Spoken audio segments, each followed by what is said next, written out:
TOFOP. Everyone relax. This is TOFOP. I'm Charlie Clausen. And I am Will Anderson. Hello, and thank you for watching. I'm not very relaxed, Will. No, Charlie, you are not very relaxed. I'll be honest with you. It has not been a very relaxing since the last time we spoke. A lot's happened. A lot has happened. Yeah. Okay. Well, where do you want to start? Okay. You know what?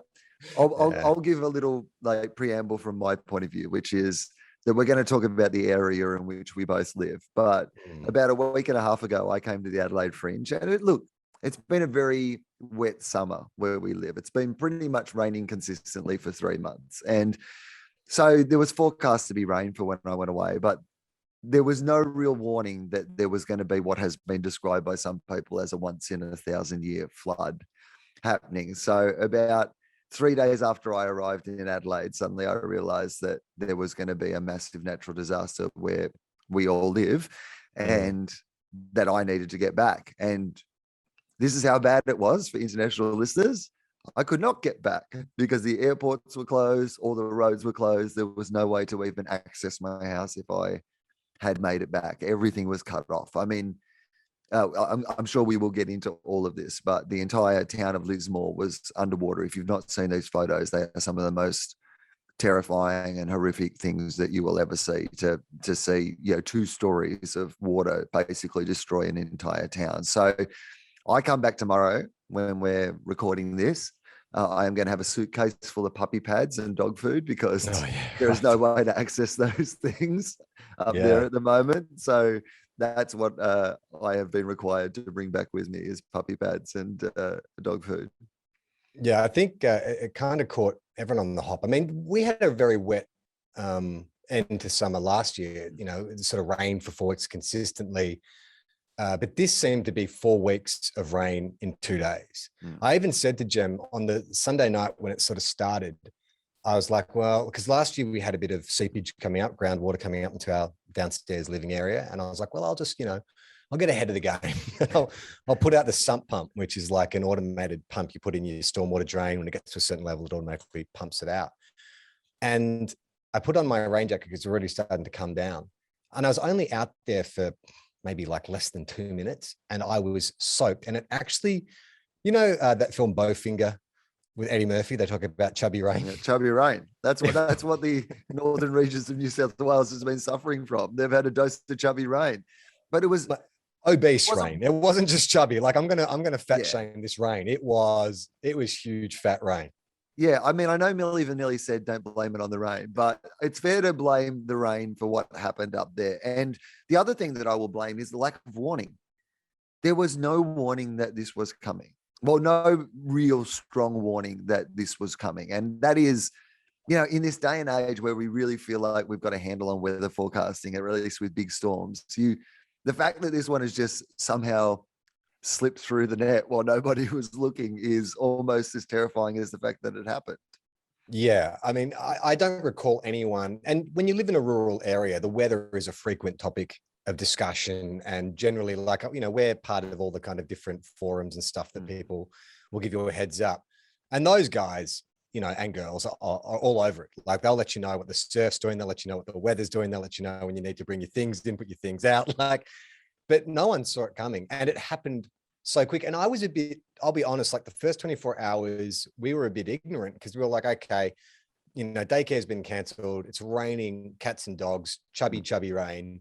We're just going to buckle down, and stay with Iona. And I was getting like texts from people saying, are you okay? Are you okay? And I was a bit like, what's going on? And then our mate VK sent me a photo 2 streets from my house and it was underwater, 6 foot of water. And because it's right near a creek, and I was like, oh my God. So it eased off luckily. And I'll preface this by saying my town is absolutely fine. We're in an elevated position. It was one street that was badly hit. I went down the next day. Most people I spoke to were doing all right. It didn't really get into the house. But then you started to sort of see, when you did see the pictures, what had happened in Lismore and Maynarm and up north. And for the life of me, I've been saying this to people for the last 3 days. It's like, was it the fact that all the internet went down and the phones went down that no one was aware, that people weren't talking about it? Because You know, the last 3 days I've been volunteering, and the stuff I've seen is like something out of a horror movie. You know, I was in Lismore yesterday, and as you drive into town and you're looking at the trees, you can see where the water was, and it's like 12 meters up these trees. They're just brown, covered in mud. You get the green at the top. And then once you actually hit town, it's just like piles and piles of debris and mud over everything. And it is the fact that it's not kind of like on the front page and, you know, part of the, you know, emergency national response. And we don't have Scott Morrison coming out and saying something, while we don't have politicians reassuring us every hour about what help is coming. Like the last thing I saw up north, sort of around Maynarm and stuff, is that backpackers and volunteers are meeting there every morning to load up with chainsaws and water and diapers and stuff and hike into these, because the roads up there's been landslides, like you can't drive up there. So we're getting fucking backpackers, people who normally walk behind the bar at the top pub in Byron Bay, are doing the rescue mission. Now, don't get me wrong, it's amazing what the volunteers are doing, and that's incredible. But shouldn't this be like a professional, organized national response? Like that's the thing that everyone around here is asking. It's like we haven't seen. Hey, come on, Charlie. Peter Dutton started a GoFundMe. Don't you Oh, know? yeah, I saw that. Peter Dutton, who obviously has no other way that he could possibly, as a member of the government, high-ranking member of the government, help out people who are in the need in the middle of the disaster. Peter Dutton, a hero, Charlie, started a GoFundMe. So, I mean, I guess we're lucky that like Peter Dutton didn't see the boats going through Lismore and try to stop them. So, well, I feel like maybe if we had a rowing club or something like that needed, you know, like a grandstand upgrade, and if we told the Liberal government they could turn all of Lismore into a car park, if they could make it a car park, or that'd be fine. Fucking hell. Yeah, no, I believe, because being here in Adelaide while it's happening, obviously I'm following it really closely because it's home. Like our place was cut off for a week. You know, all the roads were closed, mudslides, trees down. And of course, because of all the emergency workers were concentrating on the fact that, you know, Lismore absolutely needed people's attention. And then like Mullumbimby, there was like, you know, bull sharks in Mullumbimby. It's 20 minutes from the beach, and there's bull sharks in town. Like, and then you have those other, you know, like places that were all cut off because there's trees down or there's mudslides. Of course, the emergency workers can't get out there when they're concentrating on even bigger disasters happening at the same time. But I will tell you, it's not front page of the papers. Like people aren't really even talking about it that much down here. Like it does feel like it's been an entire community just completely abandoned, that there is absolutely not enough attention, that this is a community that 2 years ago went through fires. Like that part of the world was like dealing with bushfires. Now they've had COVID for 2 years, and now they've just gone straight into floods, and the government has just gone, well, good luck with that. Yeah. Like Glenn Ridge to a contestant whose story he didn't enjoy on Sale of the Century. The Australian government has looked at the Northern Rivers and gone, well, good luck with that. Yeah, it on one hand, like you sort of look at this sort of community spirit, and you know, like there are businesses in my town that have literally shut down in order to transform themselves into supplying food for emergency services, offering housing and stuff. Like people are like putting their entire lives on hold, and I'm like, I could have sworn, because I've put some stuff on social media and I've had a lot of people like attacking me about like, well, it's your fault for choosing to live there and blah, blah, blah, you know, your life choices. It's like, holy fucking shit.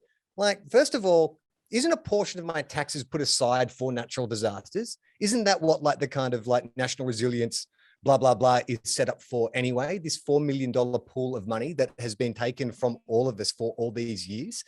And secondly, no one kind of made the choice to have everything fucking taken away from them. Most of the people you speak to in Lismore are very aware of the risks of flood, but this was an unprecedented event. Like you said, like a once in a 1,000-year storm.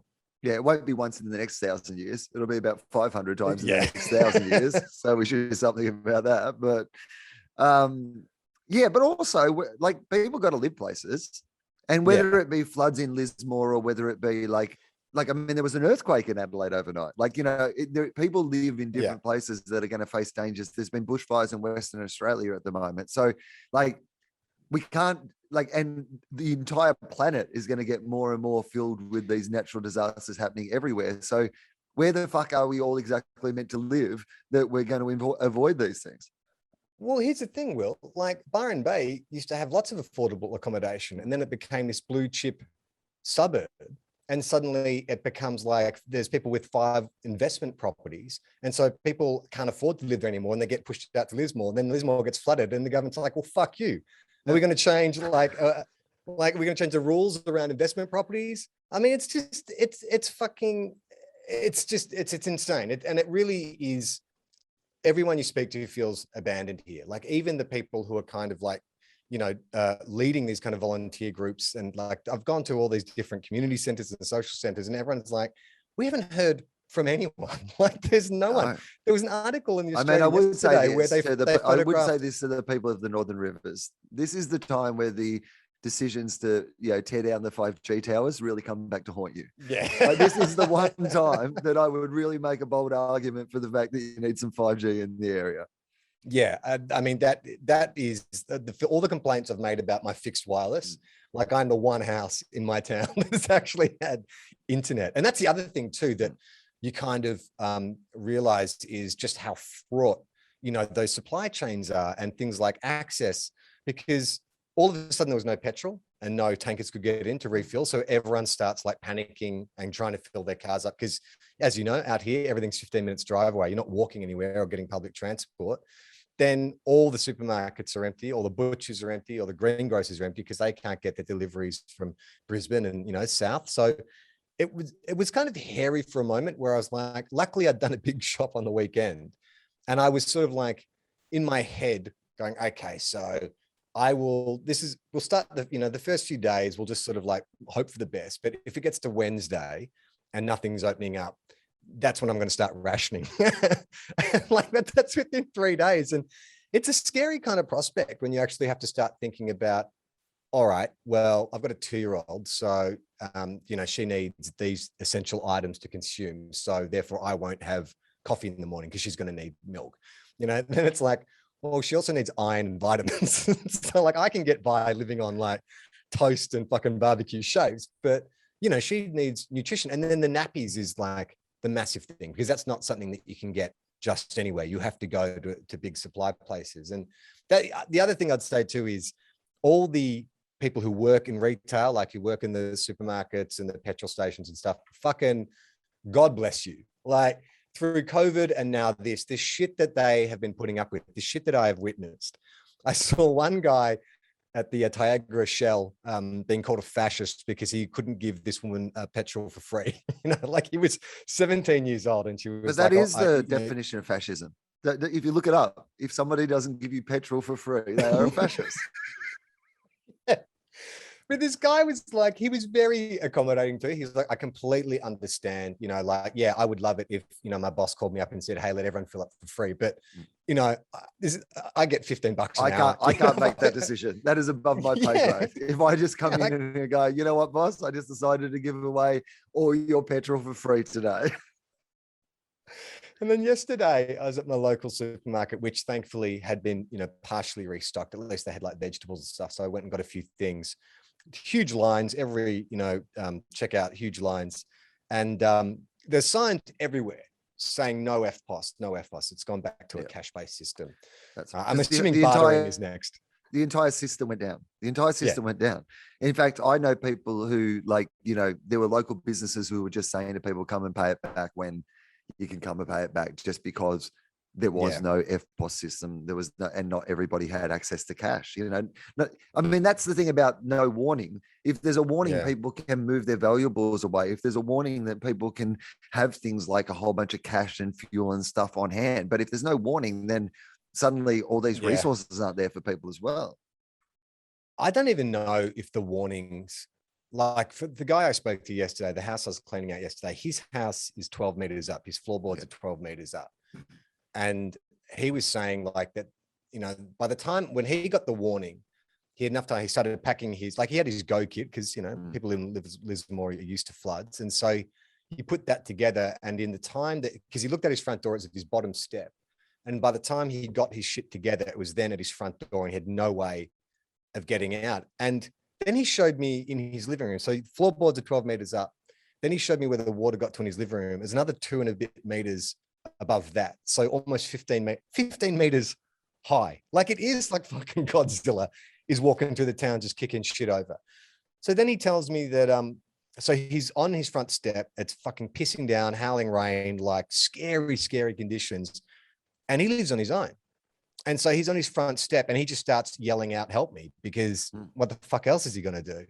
One of his neighbors, 50 meters directly across from him, hears him. This guy's a fucking hero, grabs a paddleboard, jumps out in his paddleboard, swims against the flow of the tide to get to this fucking dude, gets him and his bag onto his paddleboard, then goes all the way back. This guy gets to his neighbor's place. He's got fucking 8 family members already huddled in the house. They've got no fucking idea what they're going to do. They realize if they can get up the road about 100 meters, the water's lower near the primary school.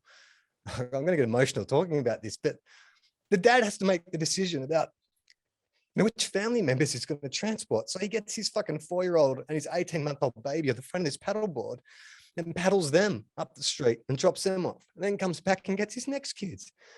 And just the thought of what that must be fucking like, the fear that must have been going through those kids in the family. By the time the dad came back for the 4th time, he was fucking exhausted. The guy I was speaking to said, he got on the paddleboard and he was like, mate, like, I just can't ask you to do it for me. Just fucking like take yourself. I don't want you. I mean, why are people being forced to make those decisions? Like it just blew my mind. And thankfully someone came by in a fucking dinghy and got both of them, and they both got to safety. But it's like, that's one story of what's happened in one fucking town. And it's just crazy. I just feel like this should be like everywhere. The people should be knowing this story. We both know people who've lost everything. Like, people who literally lost every single thing that's in their house, like friends of ours who are artists who had, a house full of, art they'd, made over years that is all now just irreplaceable, completely destroyed, gone from their lives, all these sort of things. And like we actually, funnily enough, had some, like, it's such a, we don't know this for sure, but I'm sure that is probably the case. We had some art getting framed in Lismore, and we had a video that we were getting converted from an old disc into just shit like that. And you think, oh, that's annoying for us. And it's such a small thing for us. Yeah.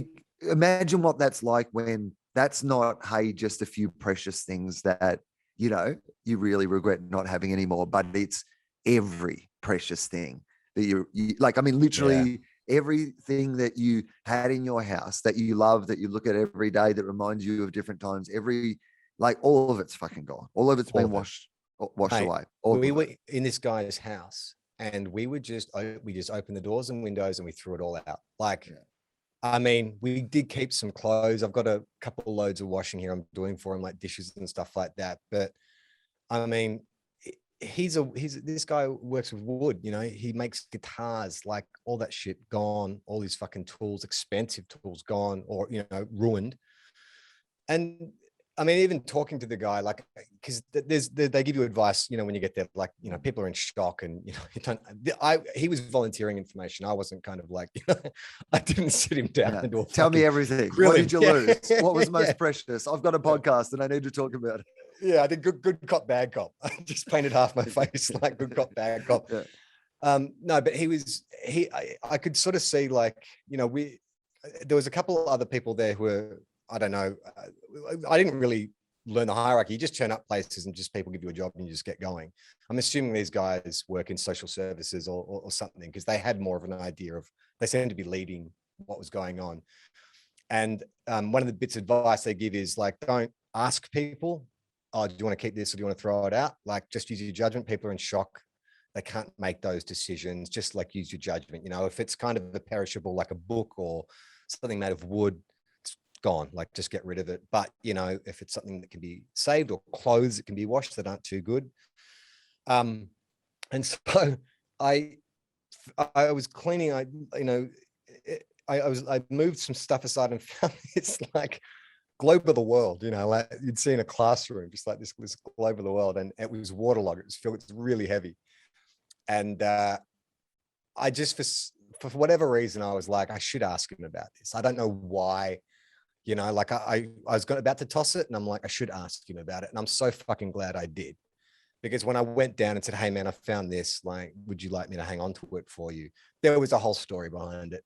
You know, it was a gift from his father. It had gold inlay, blah, blah, blah, blah, blah. But, you know, like you're saying, there's people who've lost all that stuff, you know, and it's not stuff that you can claim on insurance. It's not stuff that you can buy another set of, you know, there's a story behind it, which is just erased from existence. And it's not even being acknowledged now. Like, I mean, often with these communities, the thing that I worry about the most is that, you know, normally you get the initial, you know, concern Outpouring, and then that goes away and it actually takes years to rebuild. Whereas there's not even that much interest in it now.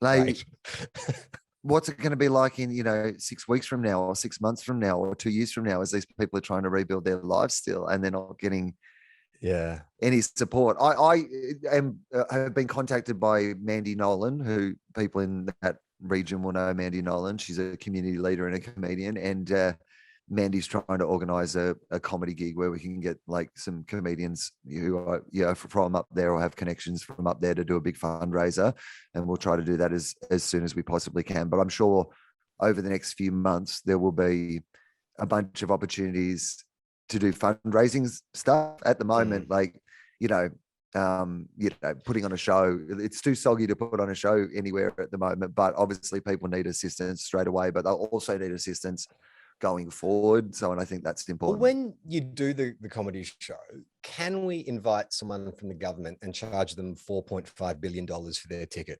Is that possible? Yeah, we're going to sell one ticket, $4.5 billion. It's an NFT. We'll call it an NFT. We'll charge the government $4.5 billion.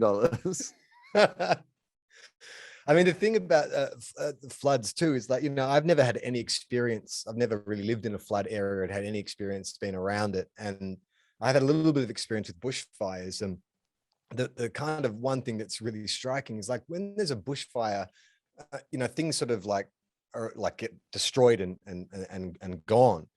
But with the flood, it's almost like there's two disasters. There's the flood, and then there is the expansive debris, which is all soaked and expanded and waterlogged. Like there's no, things haven't just disappeared and you can just clear it through. Like there are, if you drive through any of these towns, there are mountains and mountains, like entire households just tipped out on the front. And I have no idea what they're going to do with it, like how they're going to move it, where it's going to go. Like what amount of time it's going to take to move it. And also, like, without wanting to be too grotesque about it, like there's going to be dead animals and stuff all over the place as well. And those animals need to be moved because obviously, and you're talking about disease and like, without wanting to make too much of a point of it, a community that already there's a lot of people who aren't vaccinated and stuff. You hope that there's not going to be, you know, in 2 weeks from now, COVID rip through the community as well, because people have been huddled together or helping each other and not in positions where they can socially distance or wear masks, or those things are all impractical in the middle of a natural disaster. So like, you know, the point being the ongoing effects, like, you know, of any diseases, just because there's been mud everywhere and people can't get clean drinking water and these sort of things, is like, it's not just the water, getting the water out of the carpet even, right? It's all the ongoing things that are going to be ramifications in the community for weeks and months to come. Yeah. And look, I don't want to bum everyone out listening to this. So I'll you have already. No. You've absolutely fucking bummed everybody else already. Let's see if we can make something comedic out of this. Here's what my take on it is. This is what I've been doing on stage here in Adelaide to talk about it. And I said, you know, things are fucked up. I said, I grew up on a dairy farm and you know, things are fucked up when you see a cow on a roof. That's the one thing my dad told me to look out for. If any of the cows aren't in the paddock and they're up on the roof, that some shit has gone down. And there was a cow on the roof in Lismore. So to me, that is a sign that things got fucked up. My neighbor who lives across the fence, she's a lovely old lady, and she's been so sweet and great during this whole thing. She was like doing a little bake. She was making food for the SES crews and stuff. She came around and borrowed a whole bunch of Tupperware because she was doing a big lamb roast she wanted to take all this food out to the volunteers. So we've been sort of communicating and all this kind of stuff. And I came back from yesterday's cleanup and I was like, you know, head to toe, just like covered in just shit and mud and just gross. And I had all this stuff that I'd taken from this guy's house that I was going to wash for him. And so she popped over just to see how I went and if she could help. And I said, well, you know, it would be amazing. I've got all these pots and pans from his kitchen. If you could just give these a scrub and, you know, maybe a bit of a bleach, and I'll take them back to him in a couple of days. She's like, oh, absolutely. No problem. So she left to go do it. And I was thinking, like, I'm not planning on going back to this guy's house, you know, for a couple of days. So take your time. It's fine. I don't need it back straight away. So, you know, Jem's with Iona in the kitchen, and our laundry is in our back deck. So for people who haven't, so you can understand. So my back deck faces onto the back fence, which separates from the neighbor's property. So she walks around the fence. And when she walks around the fence, she can see straight into the back deck. On the back deck is also my laundry. And I didn't want to take my dirty, stinky clothes into the house. So I was like, well, I'll just strip off in the laundry, and I'll grab a towel from the laundry, and I'll walk back across the deck into the house. So you can see where this is going, right? I can. Well, I'd be surprised if it isn't going where I think it's going. I was thinking that she was, you know, going to drop it back in the next like couple of days. So I strip off naked. I walk out of the laundry naked with a towel over my shoulder, and there is my elderly neighbor on the back deck holding a tray full of pristines, pots and pans. Mate, I felt so bad. Like, I mean, she kind of wandered onto my property, but somehow I felt like I had assaulted her somehow. Well, you've lured her in with pots and pans. Like, you know, right. it's some sort of honey trap for an old person, you know, like, return these whenever you want.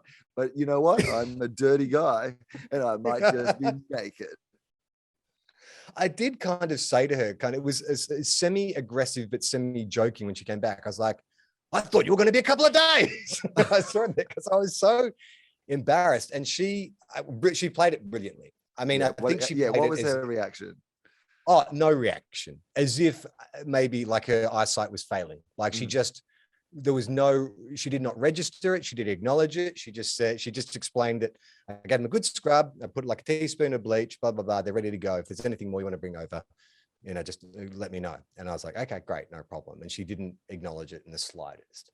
Well, so part of me is thinking maybe she does have bad eyesight and she didn't see it. But other part of me is like, this old lady's cool as shit, man. Like, she's not flustered. I mean, chances are she has bad eyesight. Most old people have bad eyesight, right? Yeah.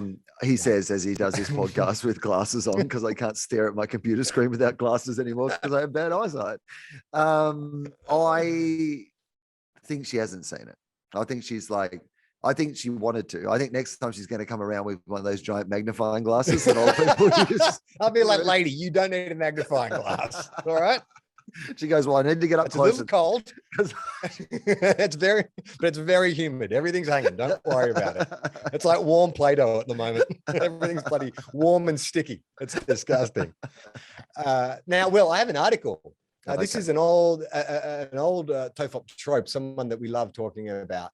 Actually, listener Chloe, I was just going through the mailbag, and she sent in a link. She's something we thought we could talk about, but I clicked on it, and it was one of those annoying, like, what are those, you know, those clickbait things you see at the bottom of articles? It's like 12 child stars. You won't believe what they look like. So it was called actors who were forced to play roles against their will. And I clicked on it, and a lot of it's annoying. But I found this one article about one Keanu Reeves. Okay. And I was like, well, that's interesting. So instead of going through this kind of clickbait thing, I've found another article from The Guardian.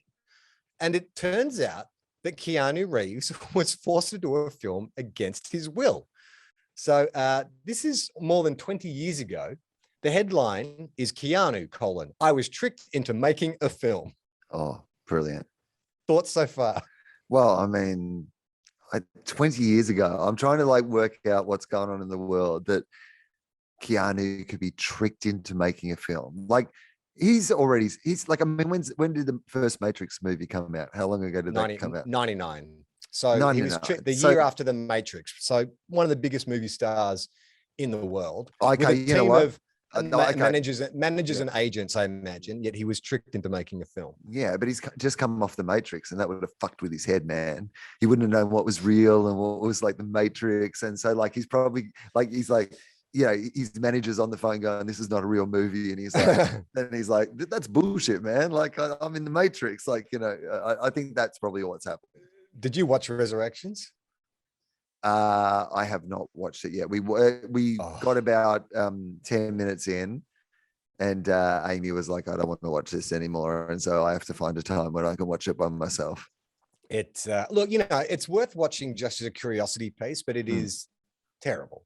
Like it is, it's kind of like if Ryan Johnson was like, you know what, I'm going to fuck with people's expectations for Star Wars, and that really angered Star Wars nerds. This is this times 100. You might actually love it because that's right up my alley. Those sort of things. There's a bit of an anarchist fuck you spirit to all this. It's kind of like, oh, you think that this is what the Matrix is, and you think that this is what you love about the Matrix. I'm going to just fucking tear down all those expectations, tear down all those things that you love about the Matrix, and just expose it for what it actually is. So you might actually like it. I mean, it sounds pretty good the way you describe it. But it's not. It's really like I saw a review where someone said they've kind of made it critic proof because there's sort of like the meta nature of it is like, fucking sequels suck and reboots suck and bringing the cast back up to 20 years sucks. And so because they're acknowledging it in the film, it's like, well, can you critique the film? Because they're actually acknowledging in the film that these things suck and that they never work and fan service is for fucking losers. Well, I've noticed that people still have critiqued the film, so that did not work if that was the Okay. Keanu, I was tricked into making a film.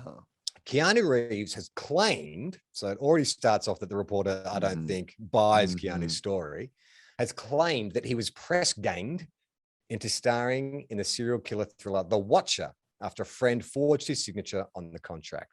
Now, first question, what does press ganged mean? I mean, I know the show Press Gang with Spike, but what's press ganged to be press ganged? Maybe podcast, it's Mark? Like when the gang of press ganged. Maybe it's when like a gang of people press you. That would make me do something. Press ganged. If like there was just like 8 people, say, in a circle, all just kind of pressing me, I wouldn't. Oh, really? Like, sounds gross. I'm into a bit of crushing. I like a bit of crushing. That's my weird quirk. Okay, from Mike, he says a body of men in maybe a body of men employed to enlist men forcibly into service in the army or navy. Okay. So it's just like pressure, peer pressure, press gang. Yeah, okay. A press gang. Yeah, they came around and they're like, time for you to be in the navy, son. Okay. Unable to conclusively prove the forgery, Reeves says that he finally agreed to take the role rather than face a protracted legal battle. So hang on, he says his mate forged his signature on the contract to make the film, and he couldn't prove that it wasn't his signature. To me, it sounds like Keanu was drunk or high or something and signed it and then regretted it. No, I believe Keanu. I like this story. I believe this story. And I love the idea that this whole thing could come down to a signature and whether people prove you can forge it or not, because now every single document online is just like, hey, this is an important legal document. By the way, sign it online, whatever signature you can find on the internet, squiggle on your fucking page. Like every contract I sign has a different fucking signature on it. Like I'm Leonardo DiCaprio trying to have different identities these days. But back in these days, you could get Keanu Reeves to make a film just because his signature was on the contract. But surely those contracts aren't worth the paper they're written on. Don't contracts get voided and ripped up constantly? Like people don't have to see something through. No, but there can be legal consequences for your breaking a contract. Yeah. Okay. So the film The Watcher was directed by Joe Charbanek, an erstwhile buddy of Keanu, who also filmed the actor on tour with his rock band Dogstar. Oh yeah, I remember Dogstar. Okay. That's Keanu's version of TOFOP. Yeah. I wonder if there's like 2 guys with a podcast called Pogstar. Pogstar. The movie starred the Matrix hero as a menacing killer who taunts James Spader's overwrought cop. Have you seen The Watcher? Are you familiar with it? No, I have no idea. I can't remember it. I think I can remember the poster, which is like a silhouette of Keanu's face, like with his hands out as if he's going to throttle someone. At the time of filming, there were reports that Reeves was unhappy that what he had envisaged as a minor role had been made the center of the film. He was also that makes a lot of sense. This part of the story, it's like, you know, he's agreed to do this film like for a mate of his who filmed his band back in the day. And then he's gone and made The Matrix and he's the biggest star in the world. And old mate's gone, you know, this cameo, it'd be great if Keanu was the star of this film. He was also rumored to have been outraged to discover that he was receiving a reported $1.5 million less than his co-star James Spader. Even in 1999, was James Spader really a bigger star? Has James Spader ever, maybe prior to like 1990, prior to Bill and Ted, James Spader would have been a bigger star, but I would have thought Keanu's always been a bigger star. Yeah, than James Keanu's problem was that James Spader was getting $1.6 million. So I think that was the problem. Okay. Now, it transpires that Ree's annoyance ran deeper still. This is a quote from Keanu. I never found the script interesting, but a friend of mine forged my signature on the agreement, he told a Calgary Sun newspaper. I couldn't prove he did it, and I didn't want to get sued. So I had no other choice but to do the film. Reeves said that when his lawyer showed him the contract, he went, whoa. No, I'm making that up. Reeves says that other legal stipulations meant that he had to wait 12 months after the film's release before being able to go public with his anger. If it's September, that means it's been a year, so I can finally talk, he told the newspaper. Okay, so I don't this to me all sounds very, very suspicious. Like, what kind of NDA would he have signed that would expire after 1 year? So you can't talk about the film until 12 months after the fact? It just seems weird. You could have a limit on the time. Yeah, I think that would be fine. I can imagine that you could have a limited non-disclosure term in regard to, not being able to badmouth the film within 12 months of it being released, but after that you can do whatever you want to do. That's just interesting though. Like this guy, his mate, who sounds like a first-time director, going up against the biggest movie star in the world at that time, who would probably have the backing of his enormous agency and his enormous management group and deep pockets, that they would be scared to go into battle. Like, who did this guy have in his corner? Unless the studio that was backing the film had deeper pockets, like it was, maybe like backed by a Russian oligarch or something like that, where they're like, oh yeah, man, we will see you into oblivion. Or on advice of his lawyers, they're like, you'll be tied up with this 4 years. You won't be making maybe he didn't want the bad press of suddenly being caught up in legal action with like a dude who used to tour around with him with his band or something. Maybe like it was a bit more. Oh, he wanted to be keep the friendship. Is that what you mean? Well, I just mean it's not a great look to be involved in a protracted legal battle around. Maybe he's just come off The Matrix. It's nothing but good press. He's just like, fuck it, I don't want to get him, but the lawyers involved. Okay, all right. Let's hypothetical this. So let's just say that I write a film and I say, hey, Will, I'm making this film. I've written this great little cameo. You come in, just do a few jokes, do what you do, boom, bang, you're out. And you sign it. I just send you the scene that you're in.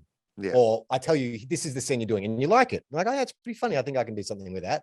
And so you sign the contract. Then I send you the full script, and you're like, fuck, hang on. I'm in every single page. Like, I'm actually the star of this film.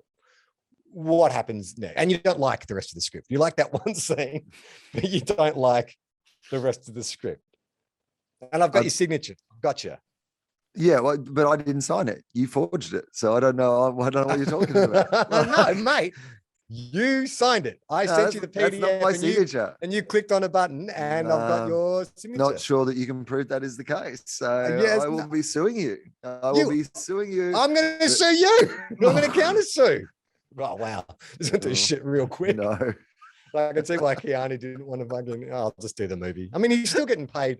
Like, the downside for Keanu is he gets paid $1 million and gets great catering for like 4 to 5 months and probably really good trailer and stuff like that. And, gets to hang out, and play. Make some shit movie that no one's ever seen or enjoyed. Yeah, it's fine. He's made a ton of shit movies. So I guess you're right. Like, you know what? A smart dude. If there's $1.5 million in it for me, Charlie, I'll make you shit movie. I don't care how shit it is. You ain't getting $1 million. In fact, I'm going to get Adam Hills and pay him just slightly more than you, just to really rub it in. At the time of its release, Reeves refused to promote The Watcher. In the event, however, the film spent 2 weeks at the top of the US box office. But Charbanik's picture met with largely negative reviews, and Reeves' villainous turn was pinpointed by many as a major flaw. And this is a reviewer's quote. Short of getting Angela Lansbury or Rodney Dangerfield or Lassie for the part, the miscasting could not be more complete, wrote The Guardian's Peter Bradshaw. Keanu is profoundly wrong as a serial killer. Well done, Pete. You bloody hit the nail right in the head. Didn't want to fucking be there. He did not want to be there. Ironically, probably wanted to murder his old mate who'd forged his signature. But don't you think it's weird that he could, so the NDA says you can't badmouth the film for 12 months, but you don't have to promote it. So they're saying, all right, this is the compromise. You don't have to promote the film. We're not going to ask you to do any press junkets or anything, but you can't say shit for 12 months. What a horrible, toxic work environment. Like, I said, just say you Joe, what's the guy's name? Charbanic. Just say you Joe Charbanic. So Joe Charbanic goes up to Keanu Reeves and he says, Keanu, you say it best when you say nothing at all. So please do not mention this movie. But what a weird thing to think that you're suddenly going to have like a harmonious set. So you've tricked one of your mates into doing a movie. Yep. You've had to slap him with an NDA. You've acknowledged that he fucking hates it. And you've like had to say to him, don't badmouth the film. And guess what? It's fine. When the film comes out, we'll make money in the first weekend. So we don't give a fuck if you don't promote it. So what's that next like 2-3 months going to be like? Directors and actors work very closely together. I imagine you've just created a rod with which you are going to, what's the saying? You're going to put a rod on your back and it hurts. Yes, that is the saying. I believe he really put a rod on his back and it hurt. Yeah, he made a rod for his own back, put it on his back, and it definitely hurt. And it definitely hurt. Well, I mean, no, I think it's the opposite. It maybe teaches the wrong lesson. The fact that Keanu, like this dude's forged Keanu's signature, in Keanu's words, and then like Keanu's actually done the movie. I bet this guy's gone on to like Guarantee Studios. He's gone, I've got a new method, guys. I can get you Brad Pitt. All I got to do, forge his signature, and he'll do the movie. It'll work with Keanu. Who do you need? Schwarzenegger. I can do that. Arnold Schwarzenegger. There you go. That would be amazing. This guy just has like a whole slate of movies that is lined up purely by just forging signatures. Just like he's a terrible director, fucking great at handwriting. Really good. Who do you want to be in it? Tom Hanks? Absolutely. Nailed it. He's in it. Okay. Who else? The Rock? Jennifer Lawrence, Tom Hanks. Shit, this is like, do I sign Dwayne or do I sign The Rock? How does he legally sign his name? It's Dwayne The Rock Johnson. Let's dip into the mailbag. We have so much correspondence to get through, months and months and months. This comes from Megan, and this is all about Foz, the guy who does all our artwork. She says, a Fosdyke art book would be the singular greatest piece of merchandise you could ever sell. I heard he puts extra dicks in things. Could there be a page effect where adjusting the page in certain light makes the dicks pop? I love everything you do. I think that's a great idea. We have talked about it for a long time. We've talked about it. Fosdyke artwork. There are some ideas. I actually caught up with James on the weekend. We had breakfast together on Saturday, which was very lovely. And he is looking good, by the way, James Fosdyke. Yeah, looking very fit and looking very healthy and, very happy, like doing great work at the moment as well. So we had a chat about like, some few things that hopefully he has ambitions for this year and in the next couple of years with the podcast. Quantum Cop obviously is something that he is particularly excited about at the moment, and he's been drawing comic strips for Everyone Relax. So there's some cool stuff that he is doing at the moment. And if you want to find that cool stuff, you can go to patreon.com/TOFOP. Not only do you get Fosdyke's great comic strips and artwork, but you can also get bonus episodes of this show. You can get full videos of the shows. At the moment, it's going to be a bit weird because we're on Zoom. We are moving to a new platform soon. I'm upgrading our system. Hopefully, I did order these 5G dongles last week, but I got a message from Telstra saying, hey, surprisingly, we can't get anything to you. Hey, get fucked. This next bit of mail, Will, is from Michael, who says, hey, Will and Charlie, I've been a listener now for a year, and after first hearing and enjoying Will on various Dollop podcasts, I recently started episode 1 when I ran out of new episodes. In episode 11, Will states, Do your own research. So I put this current debacle on him. Just kidding. Yeah. Love this show. When I make it to Australia, I would love to show my support. Mike from Canada. Thanks, Mike. Thanks, Mike. Yeah, well, ironically, I have a whole routine about how you shouldn't do your own research in this year's show. Well, Logical, which is now on sale in Melbourne, Sydney. I think Brisbane is going to be on sale very soon. So I just did 10 shows of it in Adelaide and actually had a really super time. Thank you to everybody in Adelaide who came out to see the show. And yeah, I'm really looking forward to. So I've added Sydney dates. I'm at the Enmore. Which the floor of the Enmore collapsed this week, but the floor will be fine. I saw that. Fucking hell. Yeah. Like as somebody tweeted, do you know, I could attribute this, but that floor has supported more Australian artists than the government has in the last 3 months. So I hope they get it. I hope that they get it fixed very soon.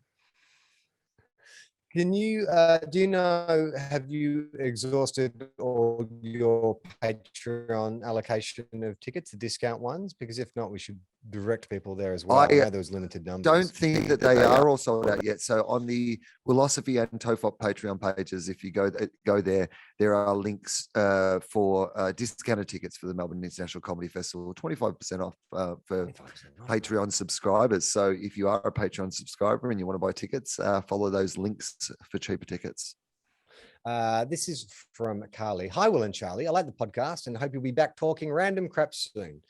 Are either of you watching the Peacemaker TV show? Yes, I'm one episode off finishing it. I love it. Have you seen it, Will? I have not watched any television for a couple of weeks. Yeah, I wasn't watching Peacemaker before that. I would like to watch it. I don't know fucking if that would be an Amy thing though. She would. I don't think she would like it. Would she? You know what? It's because Gemma and Amy have similar tastes, and Gemma like swore off superhero shit a long time ago. And after like episode 4, I'm like, I think I could get her back with this one. So it'll be interesting. It'll depend a lot on, because James Gunn's tone in this, it's very Tarantino-esque. Like it's very violent. It's very funny. It's kind of subversive, but it does have all those kind of comic booky elements. I don't know, man. Like it's a really interesting, funny, weird show. I think it might be weird enough for Amy. So do your own research. I reckon once you get to like episode 3 or 4, you'll have a good sense of whether or not she'll dig it. I would say that if she watched it and hated it, I could understand it. But if she watched it and loved it, I could also understand it. So how's that for a non-fucking committal answer? Great answer. This is from Sarah. This is a long one, so maybe we can finish on this one. Hey, TOFOP. Here's a tantalizing TOFOP tidbit. Anyway, thanks for the many hours of laugh and keeping me sane during my long days walking solo to the wild backcountry of Tasmania. Shout out to Tasmania. Surveying flora for work. You two provided me much needed relief from my dear boss.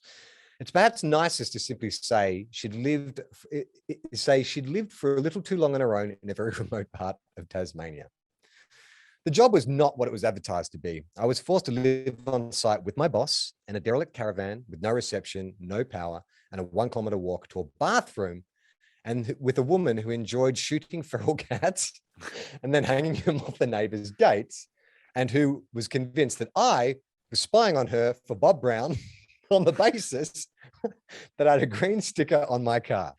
Wolf Creek vibes were real. Fucking hell. There's a lot to take in there. So, yes. All right. So she's living out in the bush with her boss, which sucks already, in a derelict caravan with no reception, no power, and a 1 kilometer walk from the toilet with someone who likes shooting and displaying feral cats. So I'm going to ask you a question. How long would you last in this situation? If this was a situation that was presented to you, how long do you think you would stick it out for? A day, I reckon. Once it got to the hanging of the feral cats, that would be like, I think I could handle the annoying no reception, no power thing. You got books and shit like that. And getting away from her to take a shit would be like, I'd look forward to that. I would plan my days. I would eat so much Metamucil so I could be fucking in that toilet most parts of the day.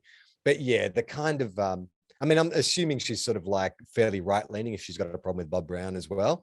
So I think the cat shooting and the fucking anti-left rants would probably burn me out after 24 hours. Okay, ask me the same question.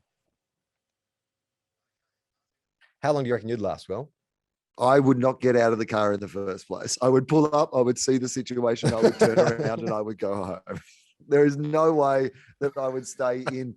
Like, any one of the things that she has said about this situation would turn me off. The fact that there are 8 of them and they're all combined together are, I mean, this is already like my worst nightmare.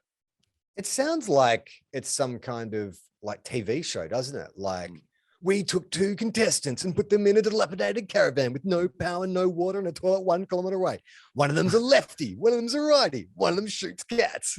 One of them loves cats.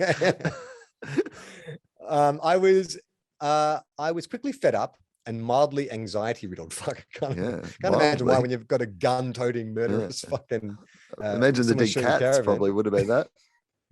But the pay was good amidst a global pandemic, and the house prices rising quicker than I could save for. I decided to stick it out, questionably, my 6-month contract, and negotiated working alone most of the time. Okay. Each fortnight, I download a ton of podcasts, including TOFOP, before heading to work to bush hell. I mean, I don't like telling Foz what to name an episode. Bush hell, I think, is fucking pretty good. I mean, I am living in bush hell right now, it seems like. I listened my way back through the episodes of TOFOP. I listened my way to the back episodes of TOFOP, walking around in the wilderness, avoiding snakes and trying to find the tiniest of weeds and orchids. Then I worked my way through FOFOP. Eventually, all of the pods were running low, and I had no choice but to delve into the first 50 episodes of TOFOP. On the odd occasion that my boss would be working nearby and catch me laughing out loud, no doubt it had been an issue of Charlie's, she started to accuse me of not listening to her instructions and of being distracted by my podcasts. I only ever worked with one headphone in, and I could clearly see that she was miming to me, pretending to speak. Oh my God. Because she was a bit nuts. That's fucking it. She is crazy. Crazy. That reminds me, remember that fucking crazy neighbor I had in Sydney? Yeah. The one who complained about that was the type of shit she used to do. Like, pretend she's talking to see if you're like ignoring her or not. Like, yeah, that's fucking crazy. This is like a Frances McDormand movie or something, right? Like, yeah. So of course I could never explain TOFOP to her, and instead I was listening to TED Talks. Yeah, I'm going to be further from the truth. One day, driving off site, she and I, for whatever reason, swapped cars. I couldn't work out why the TOFOP episode, which was playing, wasn't coming through my speakers. After following my boss down the road for around 10 minutes, I realized my phone was connected to the Bluetooth in my work car, which he was driving. Sure enough, when we stopped at the servo, I could hear Will's dulcet tones coming from the vehicle as he told Charlie about walking in on women up to mischief on a washing machine, and Charlie asking whether he'd engage in said mischief if given the chance. Oh my God, those first 50 episodes. Who are those young men? Who are those guys? My boss looked through the window with utter disbelief at what she was hearing. A TED Talk, just a normal TED Talk. A TED Talk about all female sex orgies on washing machines. She looked at me, I was bright red, but she never mentioned anything about it. No. You know what? She's fucking hit you with the crazy. Yeah. And this is good. This levels the playing field. You've just fucking gone, you think you're in the prison yard. You think that's you're fucking crazy. That's what you got to do. Yeah. Yeah. Because I'm about to go loco. That's right. She never mentioned anything about it.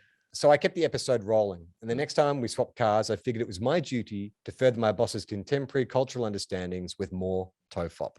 Perhaps she didn't even know TOFOP was coming through the Bluetooth from my phone and just enjoyed the Batman conversations and hearing about the biggest horse in Norway all by herself. So I continued to play it every time we had to drive in convoy. One day, TOFOP dried up, so we began. My dad wrote a porno. Finally, that day, she asked me what the content of these TED Talks were actually all about. Anyway, thank you for your content. Although it did little to improve my life of my now former boss, it did much to, and I've never read this word before, ameliorate. what was otherwise a most traumatic experience. Legends. So happy we could help you out, Sarah. And thank you, Sarah. Thank you for writing in. And I hope you're in a better work situation now. That is TOFOP for this week. Go to tofop.com to check out other great podcasts. We've got the FOFOP coming out this week. I don't know who it's with. I'm recording. I've got to reach out to someone in the next couple of days to do this FOFOP, unless you've got one tucked away. I don't, but hopefully by next week, I'll be able to take an episode off your plate. Fingers crossed. That'd be awesome. And then the final episode of Footy Fixers with Scott Dooley is up online at really great stuff. It's a very stupid series. We did like 13 episodes. We didn't really know what we were doing when we started. I don't think we really figured it out by the end of it, but people seem to like it. So if you like, I liked it. I listened to it heaps. Yeah. I think I've listened to most of the episodes, and I thought it was really fun, really funny. And Two Guys, One Cup, our AFL podcast, we should mention, you might have heard some promos, but we have moved it exclusively over to the Listener app, which is a free app. So it's but it just means that we have a little bit more support to do that podcast weekly, and also they're giving us some money to do it, which is nice. And so we will be back doing our AFL football podcast, Two Guys, One Cup. I believe the first episode might be on the regular feed. And then after that, if you want to hear that, you have to go to Listener app. But again, it's a free app. You know, you have to sign up to it, but it is a free app. So you will still be able to hear the show absolutely for free. And any other housekeeping to do? You've plugged your show. Oh yeah, so yeah, I've got shows, heaps of shows. So some people have asked me, I just wanted to make this point because somebody asked me online, which was I've added some Sydney shows the same weekend as my What You Talking About Will show. The other shows are Willogical. So I'm doing my what You Talking About Will show that I was meant to do last year on the Sunday night, but the Friday and the Saturday night at the Enmore are my new show, Willogical, and I haven't done a new show in Sydney for a couple of years. So very excited about having a whole weekend, Friday, Saturday and Sunday at the Enmore Theatre in Sydney. That's coming up. So get amongst it. Awesome. I'm Charlie Clausen. I'm Will Anderson.